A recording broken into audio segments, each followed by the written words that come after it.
విదేశాల్లో చదవాలనుకుంటున్నారా? అయితే విదేశ్ కన్సల్ట్ ని సంప్రదించండి.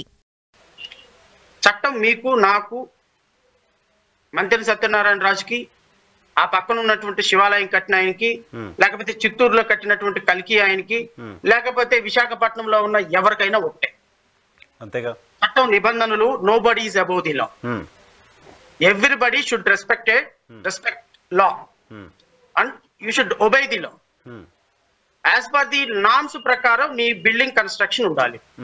అది గవర్నమెంట్ ఆఫీస్ అయినా కావచ్చు, ఒక గరీబు ఉండేటువంటి ఒక సాధారణమైనటువంటి పూరు గుడిసె అయినా కావచ్చు. This is what I'm talking. నేను ఇది ఇక్కడ చంద్రబాబు నాయుడు, జగన్మోహన్ రెడ్డి అనే ప్రశ్న పక్కన పెట్టాను.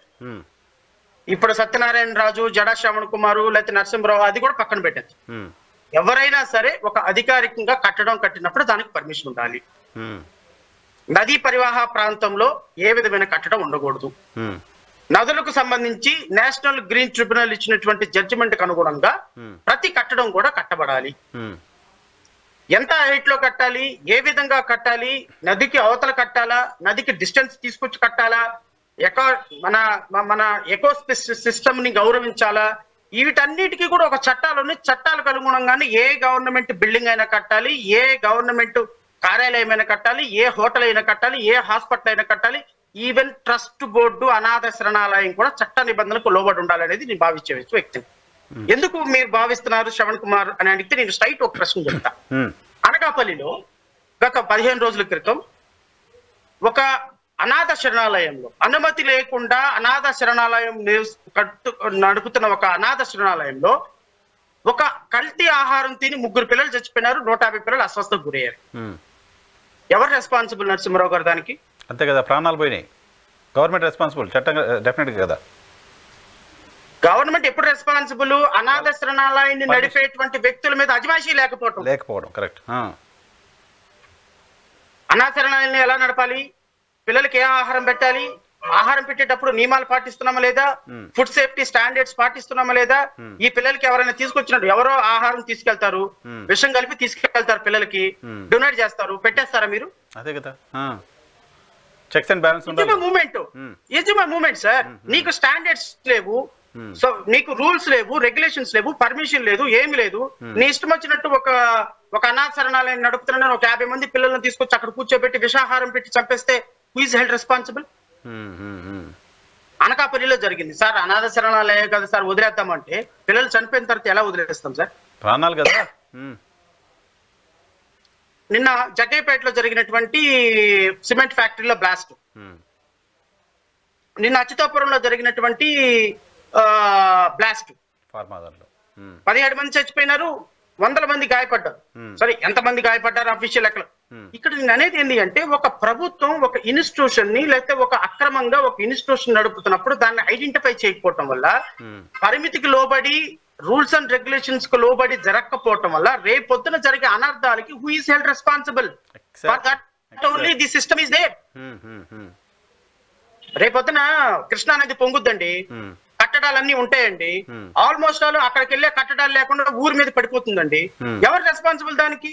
ఎకో సిస్టమ్ ని ప్రొటెక్ట్ చేయమని national green tribunal, supreme court time and again చెబుతున్నప్పుడు నీకు మంత్రి సత్యనారాయణ రాజు అని, గోకరాజు గంగరాజ్ అని, XYZ అని, లేకపోతే భవానీ ఐలాండ్ అని, ఈయన తెలుగుదేశం ఆయన వైసీపీ అని మీ ఇష్టం వచ్చినట్టు పర్మిషన్స్ ఇచ్చుకుంటా పోతుంటే రేపొద్దున ప్రజల మాన ప్రాణాలకి చట్టాలకి గౌరవించే వ్యక్తులు ఉండరు. కాబట్టి మా పోరాటం, మా పార్టీ పోరాటం ప్రభుత్వం మీద ఖచ్చితంగా అక్రమ కట్టడాలను కూల్చివేసే దిశగా, ప్రతి ఒక్క కట్టడాన్ని కూల్చివేసే దిశగా మా పోరాటం కొనసాగుతూనే ఉంటుంది.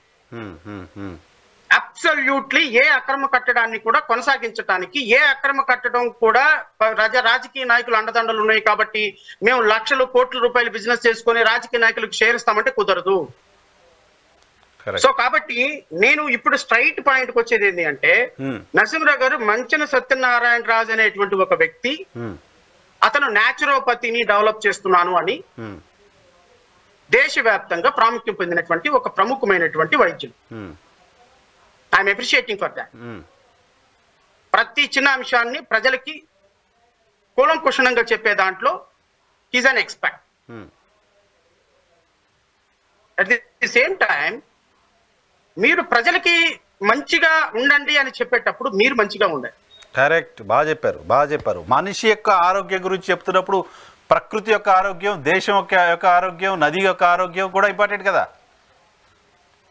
మనిషి మొక్కలు తినండి, మంచినీళ్ళు తాగండి, తేనె తాగండి అని మీరు చెప్పినప్పుడు మీరు కూడా సమాజంలో బ్రతికేటప్పుడు చట్టాలను గౌరవించాలి, రూల్స్ ను గౌరవించాలి, రెగ్యులేషన్స్ రెస్పెక్ట్ చేయాలి, నిబంధనలకు అనుగుణంగా మీ జీవన ప్రమాణాలు కూడా ఉండాలి.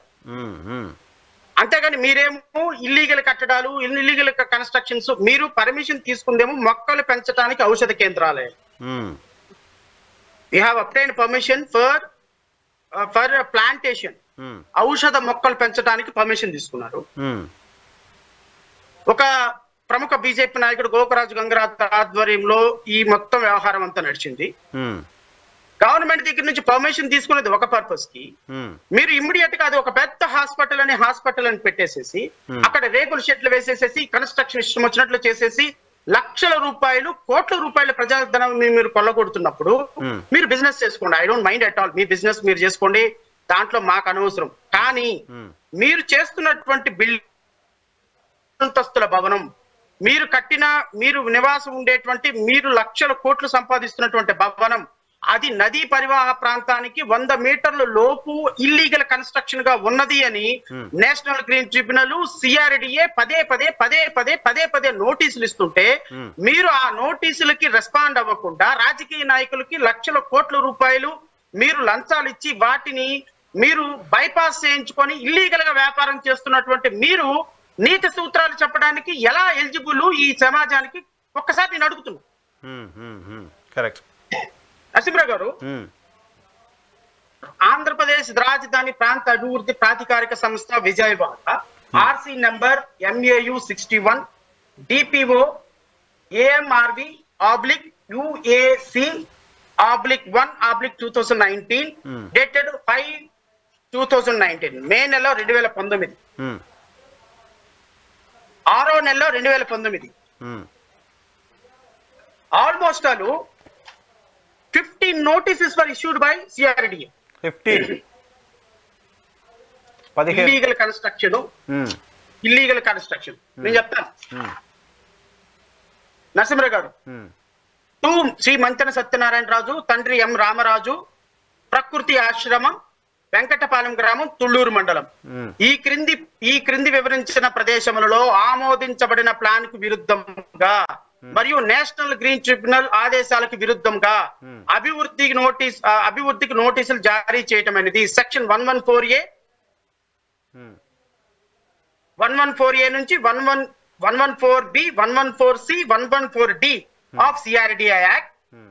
స్థలము సర్వే నెంబర్స్ లో 115/B, 17/2, 18/1A, 19, 20 survey number 20/B, 21/A, 21/B1, 22/1, 18/1A, 17/1, 22/A, 20/B, 20/E2 and 16A/20A2 Venkatapalem Thullur మండలంలో నిబంధనలకు విరుద్ధంగా కన్స్ట్రక్షన్ చేసి దాంట్లో బిజినెస్ చేస్తున్నందుకు గాను మీ బిల్డింగ్ ని మేము ఎందుకు కూలగొట్టకూడదు, ఎందుకు ఈ ఇల్లీగల్ కన్స్ట్రక్షన్ ని మేము తొలగించకూడదు అని చెప్పేసి నోటీసులు ఇచ్చిన ఈ ప్రభుత్వం, గత ప్రభుత్వం కావచ్చు లేకపోతే అంతకు ముందు ప్రభుత్వం కావచ్చు, ఈ బిల్డింగ్ మీద ఎందుకు ఇంతవరకు యాక్షన్ తీసుకోలేదని నేను అడుగుతున్నా. 2019లో ప్రజావేదిక అని చెప్పి జగన్మోహన్ రెడ్డి రావటంతోనే చంద్రబాబు నాయుడుకి సంబంధించి ఒక బిల్డింగ్ కట్టారని ప్రజావేదికను కూల్చేశారు. అదే రిలవెంట్ టైంలో దాని పక్కనే ఉన్నటువంటి మంతెన సత్యనారాయణ రాజు ఆశ్రమాన్ని ఎందుకు వదిలేశారు? Political pressures. Number 1 political pressures. Okay, very good. Political pressures. ఈ ప్రభుత్వం రాగానే 2024లో ఈ ప్రభుత్వం రాగానే రావటంతో వైఎస్ఆర్సీపీ సంబంధించినటువంటి పార్టీ కార్యాలయాలని ఇల్లీగల్ కార్యాలయాలని చెప్పేసి పడగొట్టడం మొదలు పెట్టారుగా. అవును. ఏ బిల్డింగ్ ను కూడా మేము వదలము, ప్రతి ఒక్క ఇల్లీగల్ బిల్డింగ్ ను కూడా మేము చేస్తామని వాళ్ళు చెప్తున్నారుగా. నేను ఇప్పుడు ఈ ప్రభుత్వాన్ని డిమాండ్ చేస్తున్నా. గత ప్రభుత్వం చెత్త ప్రభుత్వం, గత ప్రభుత్వం లంచగొండి ప్రభుత్వం, గత ప్రభుత్వంలో మంతెన సత్యనారాయణ గత ప్రభుత్వాన్ని మేనేజ్ చేసి ఈ నోటీసులకి రెస్పాండ్ ఇవ్వకుండా దాంట్లో మేనేజ్ చేసి, వెరీ గుడ్, అతను మేనేజ్ చేసుకున్నాడు, వాళ్ళు అమ్ముడు పోయారు. మీ ప్రభుత్వం ఏం చేయబోతుంది నేను అడుగుతున్నా.